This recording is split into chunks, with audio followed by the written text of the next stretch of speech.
sa mère. Anquille. C'est bon, on est bien. Si tu as cliqué sur cette vidéo, c'est parce que tu as envie de savoir comment t'entraîner efficacement sans salle de sport. Alors prends ton petit carnet, prépare-toi à noter, installe-toi confortablement et on est parti ensemble. Let's go! Bang bang bang! Yo l'équipe, j'espère que vous allez bien.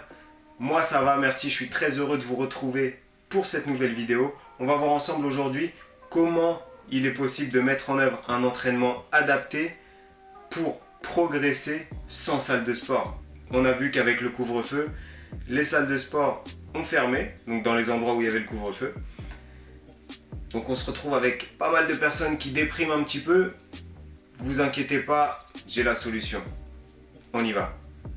On va commencer par parler des deux principaux facteurs pour la prise de masse musculaire. Donc ça va être la tension mécanique et le stress métabolique. La tension mécanique, c'est tout simplement la charge que vous allez développer. Et le stress métabolique, c'est le temps sur lequel vous allez développer cette charge. Autrement dit, c'est le temps de votre série. Étant donné qu'en s'entraînant à la maison ou en street workout ou je ne sais où, sans salle de sport, la tension mécanique, donc le poids que vous allez utiliser va être inférieur, vous n'avez pas autant de matériel qu'en salle de sport, il faudra rajouter du stress métabolique pour essayer de compenser en fait. Je suis quasiment sûr qu'en enlevant un petit peu de tension mécanique mais qu'en rajoutant du stress métabolique, vous allez évoluer, vous allez être meilleur.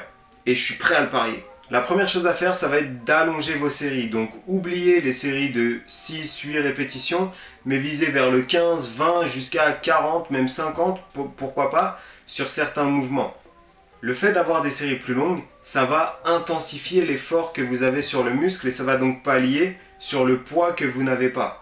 Donc la brûlure sera sûrement très intense, donc la sensation de brûlure, et l'effort cardiovasculaire va être aussi augmenté. Vous serez plus essoufflé, ça sera un effort plus cardio. Augmentez le nombre de séries. Oubliez les 3-4 séries de chaque mouvement. En général, on est limité par le nombre de mouvements, étant donné qu'on n'a pas tout le matériel de la salle de sport. Donc faites 5, 6, 7, faites 10 séries sur un mouvement.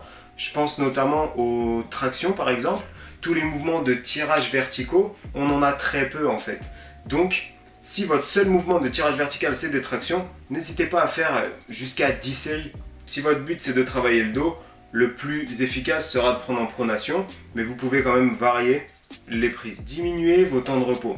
Étant donné que votre effort va être moins impactant nerveusement, vous aurez besoin de moins de repos pour pouvoir continuer votre effort musculaire.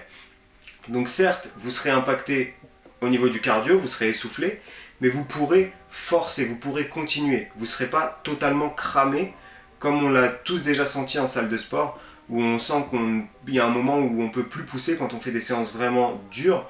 On sent qu'il n'y a plus de force et que c'est vraiment le système nerveux qui est cramé. Là, ça n'arrivera pas, ou alors beaucoup plus loin dans la séance. Donc n'hésitez pas à diminuer vos temps de repos. Contractez volontairement vos muscles. Utilisez vos muscles pour faire votre mouvement. Prenons l'exemple d'un squat à vide. Poussez dans vos cuisses, poussez dans vos fesses pour vous faire remonter et gainez-vous. Soyez concentrés là-dessus et vous verrez que vos muscles vont plus brûler. Ça va être pareil pour les pompes par exemple.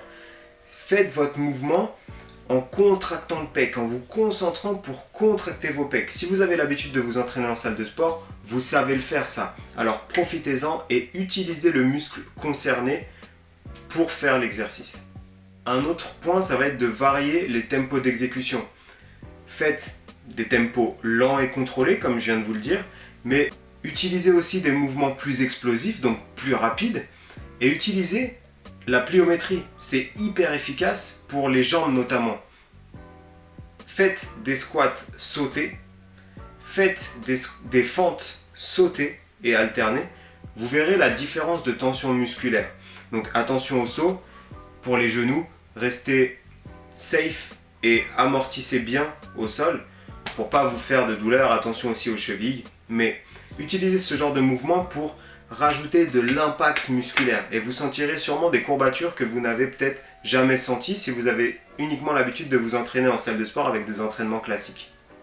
Concernant la récupération et le nombre de fois où vous pouvez vous entraîner, vous pourrez vous entraîner peut-être plus souvent, ou plus souvent le même groupe musculaire. Étant donné que vous avez moins de charge, vous avez moins d'impact nerveux. On sait que le système nerveux est plus long à récupérer que les muscles. Donc, en impactant moins le système nerveux, vous pourrez peut-être faire soit des séances plus longues, soit entraîner vos muscles plus souvent dans la semaine. Changez un peu de votre routine de split où vous faites lundi pec, mardi dos, etc. Et combinez un peu plus, travaillez en superset, faites des séances plus intenses en termes de volume général, de séries, de répétitions et de muscles engagés.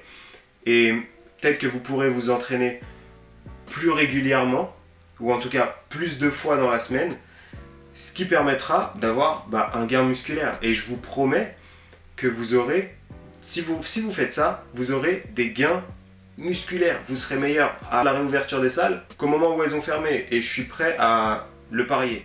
Je vais vous donner le matériel que moi j'ai utilisé pendant le confinement. Donc c'est très très simple. C'est un TRX. Moi personnellement je l'avais acheté à Decathlon. Il y en a encore, ça coûte 20 €. Vous en trouvez sur Amazon, vous en trouvez partout. 20 € à Decathlon les gars. Allez-y. Avec le TRX, vous pourrez faire tout votre corps, littéralement tout votre corps. Donc certes, vous n'aurez pas de poids, ce sera au poids du corps, mais vous pouvez rajouter de la difficulté suivant où vous vous placez par rapport au point où vous accrochez votre TRX. Et c'est très efficace, c'est très utile pour tous les mouvements de dos, tous les mouvements de tirage. Parce que c'est toujours difficile de trouver des mouvements de tirage quand on n'a pas de matériel. Donc utilisez le TRX et vous verrez que vous pourrez tirer vers l'extérieur pour le dos, etc. Franchement, c'est le top. En plus, ça vous rajoute de l'instabilité. Donc votre gainage est très impacté. Vous allez renforcer vos muscles stabilisateurs qui peut-être sont moins renforcés dans vos entraînements classiques. Donc ça vous permettra de vous améliorer sur ces points-là. Et quand vous retournerez en salle, je vous promets que vous serez meilleur. Utilisez les élastiques. C'est pareil, la tension est totalement différente. Plus vous allez tirer l'élastique, plus il va vous ramener. Donc, ça va vous permettre d'avoir un mouvement plus explosif. À partir du moment où vous forcez avec les élastiques, je vous jure que ça fait hyper mal. Et j'ai jamais redouté autant une séance jambes que pendant le confinement où je me mettais des élastiques sur le cou et où j'envoyais et franchement c'était très difficile. Donc, utilisez des mouvements assez explosifs. Je fais toujours ça parce que je prends le dos. Vu que je suis assis, c'est plus efficace, c'est plus évident. Donc, tirez explosif et retenez la négative. Tirez contracté, retenez la négative. Et vous verrez que vous aurez des sensations incroyables. Le fait de varier ces mouvements-là, ces tensions musculaires, ça va infliger vraiment un impact énorme à vos muscles. La dernière chose dans laquelle vous pouvez investir, mais c'est pas obligé, c'est une paire d'haltères. Personnellement, j'ai une petite mallette où je peux mettre 10 kg sur chaque haltère, où je peux mettre jusqu'à 16 kg sur une seule haltère. Donc ça me permet d'avoir un panel de mouvements plus important. Ça me permet d'avoir les mêmes exercices qu'en salle de sport, donc où là, la tension, c'est la gravité. Donc vous connaissez les exercices avec haltère, vous savez les faire, ça peut être ultra bénéfique, surtout si vous les combinez avec les élastiques. Haltère plus élastique, vous êtes content, vous êtes cramé. Donc voilà l'équipe, j'espère que ces quelques tips et ces quelques astuces vont vous aider, vont vous permettre de rester en forme. Et les salles de sport sont fermées, mais c'est pas une finalité. On peut faire sans la salle de sport. Je vous jure, on peut faire sans la salle de sport. Donc, mettez-vous à l'amende, cramez-vous, c'est l'objectif. Cherchez la brûlure musculaire, cherchez à vous faire mal et vous serez que meilleur. Donc, si la vidéo vous a plu, n'hésitez pas à liker, à vous abonner à la chaîne, à laisser un commentaire et à partager. Laissez un commentaire sous la vidéo.